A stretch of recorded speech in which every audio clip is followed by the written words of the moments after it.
ऐसा लग रहा था जैसे सब हमारे साथ हैं। अब प्रतीक्षा थी तो राजा माधव सिंह और राजा विजय सिंह की।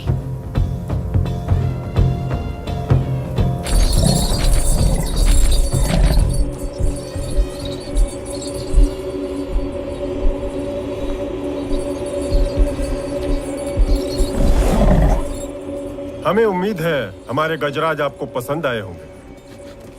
हमारे शाही अस्तबल से हैं। आपके लिए छोटे से तोहफे हैं। जबरदस्त माधो सिंह, लेकिन मेरे और मेरी फौज के मतलब के नहीं है। फिर भी तशक्कुर। धन्यवाद।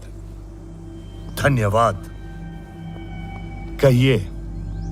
मराठे हमें हराने के बाद हम पर धौंस जमाते हैं। अब ज्यादा दिन नहीं कर पाएंगे।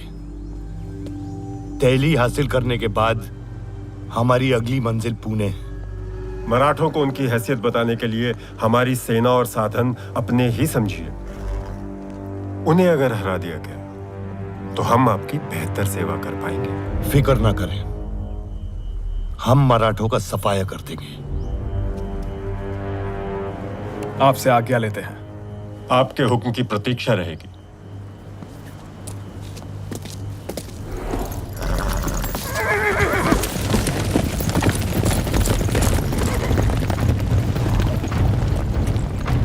बहुत अच्छे नजीब जी। ज्यादा से ज्यादा राजाओं को अपनी तरफ मिलाने की कोशिश कर। ये हिंदुस्तानी एक दूसरे के सबसे बड़े दुश्मन हैं। लड़ते रहते हैं आपस में। इनकी आपसी रंजिशों का फायदा उठा। कोशिश करता हूं शहंशाह।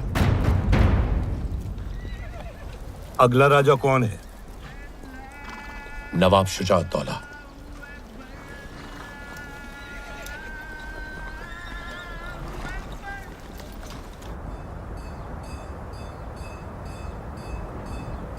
और चंद्रपुर के राजा ने कहा है अगर उन्हें रसद की कमी पड़ती है तो हमारे गुप्तचरों ने बताया है कि अब्दाली इस समय रोहिलाबाद में है।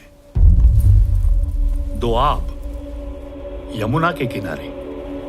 तो अब हमें दिल्ली के बजाय रोहिलाबाद जाना चाहिए। शमशेर, हम यहाँ हैं और अब्दाली वहां।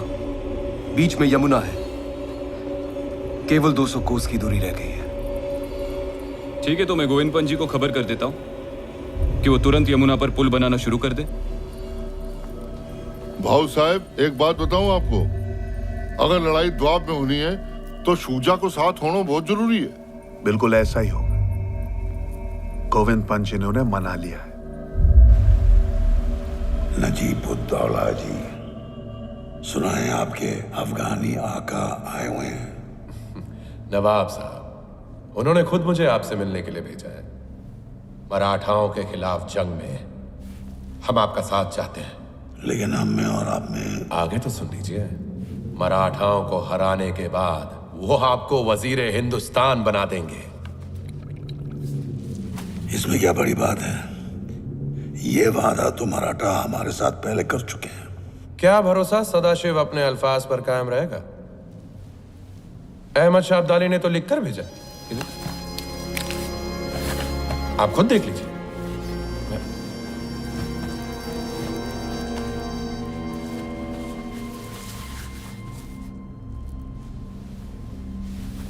कैसे भरोसा करें उस पर? आप मुझ पर भरोसा कीजिए। मेरे बुलाने पर ही तो वो आए हैं। और हम आप पर भरोसा करें? हमारे दरमियान तो 100 दरारें पहले से हैं। मैं तमाम दरारें भर देना चाहता हूं नवाब साहब। देखिए, एक बात तो साफ है, इस जंग में पलड़ा उसी का भारी होगा जिसकी तरफ आप होंगे। जरा सोचिए, फिर आप होंगे दिल्ली के वजीर। और आप शहंशाह? नहीं नहीं, मैं मीर बख्शी ही रहूंगा, आपके ज़ेरे साया।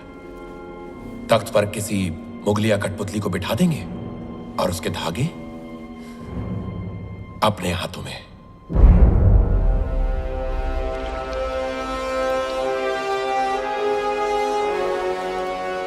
नवाब साहब, एक मुसलमान भाई दूसरे मुसलमान भाई की बात अनसुनी करेगा तो कैसे चलेगा?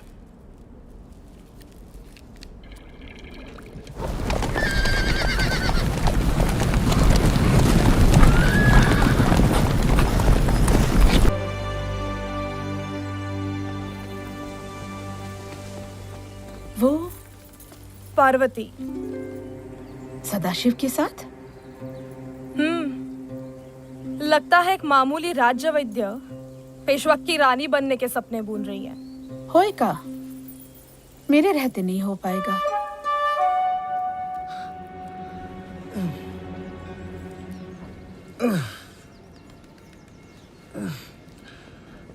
मराठा राज्यों के बाहर से कितनी रकम आती है? जो रियासतें हमारे अधीन हैं वो 1/4 देती हैं, लेकिन उत्तर दिशा में कई ऐसे हैं जो रोज नए नए बहाने बनाते हैं और एक ढेला तक नहीं देते।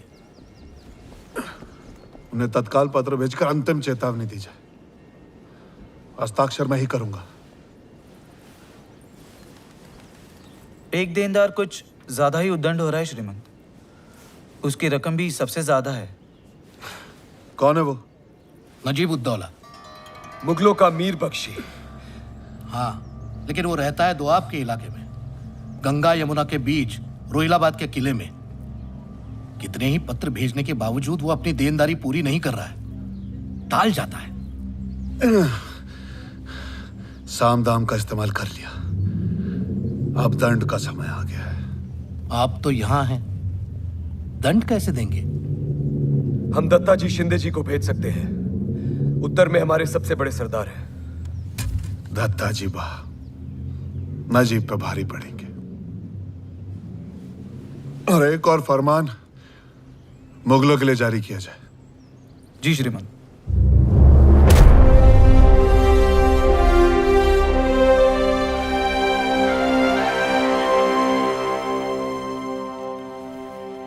और इस अहमदिया करार के मुताबिक मुगलिया सल्तनत को अगर मराठाओं की ओर से आक्रमणकारियों से अपनी सुरक्षा जारी रखनी है तो आपको 1/4 की रकम अदा करनी होगी, जो कि आपने अभी तक नहीं की।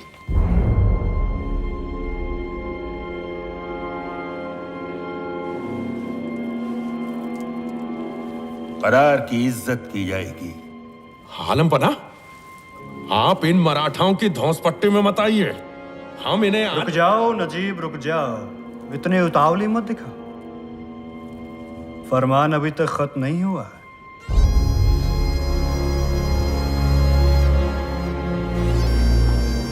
और नजीब उद्दौला की नाफरमानी को देखते हुए उसे मुगल दरबार में मीर बख्श के ओहदे से इसी वक्त बेदखल किया जाता है।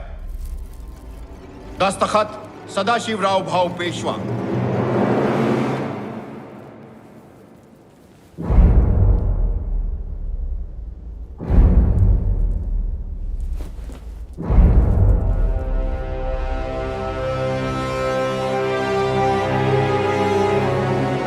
तखलिया।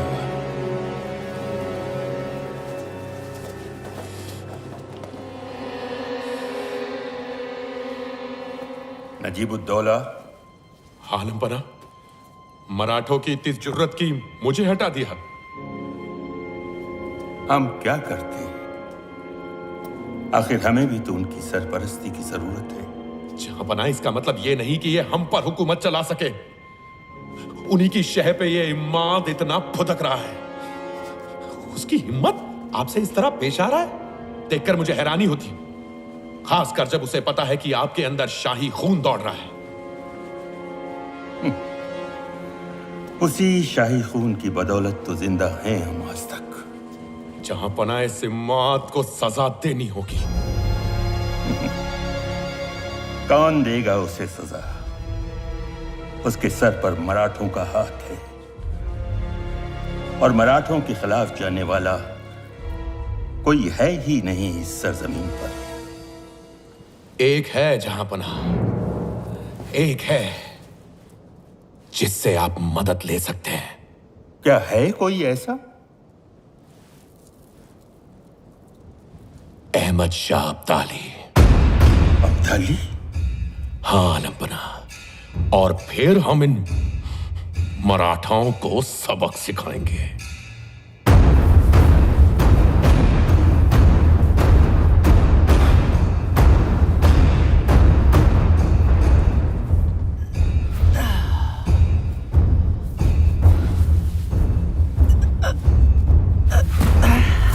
क्या हुआ?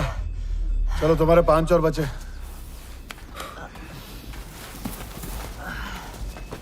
1 2 3 4 5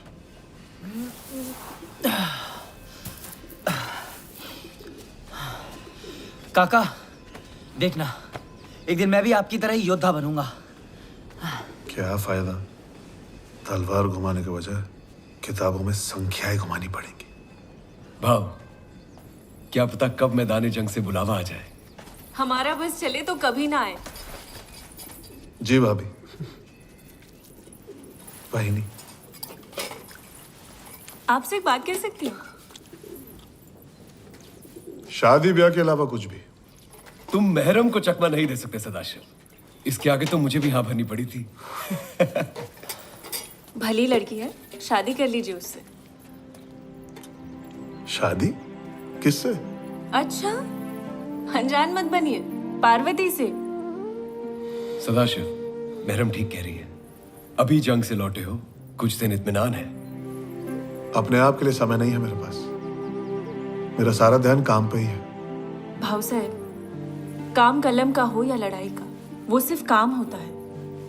जिंदगी से आप तब रूबरू होते हैं जब आप घर जाते हैं।